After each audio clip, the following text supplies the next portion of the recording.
On continue. On était au verset 16. Ceux qui te dépouillent seront dépouillés, et j'abandonnerai au pillage tous ceux qui te pillent.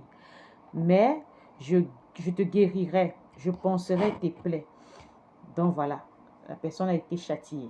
Et maintenant le Seigneur dit, je vais te guérir, je vais frapper tes ennemis, tout ça. Donc, mais avant ça, il a châtié. Châtié à cause de quoi? À cause du péché. Donc, c'est comme nous châtions nos enfants parce qu'ils font des bêtises, nous les châtions. Et quand un enfant est, est humble,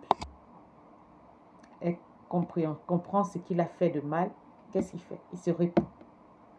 Il se repent. Et le Seigneur disait que ce sont des gens qui sont comme des enfants qui entreront dans le royaume des cieux. Donc, ça veut dire l'humilité, être enseignable. Donc, quand le Père te châtie, c'est pas pour que tu te rebelles. C'est pour que tu prennes conscience et que tu demandes pardon. Tu prennes conscience de ce que tu as fait de mal et que tu demandes pardon. Amen. Donc voilà, premièrement, savoir que le Seigneur nous aime.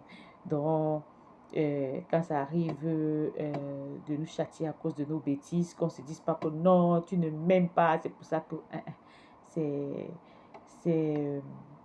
c'est pour nous faire prendre conscience de la bêtise et nous faire revenir sur le droit chemin. Amen.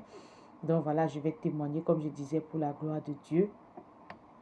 Il y a quelques années de cela, j'avais avorté.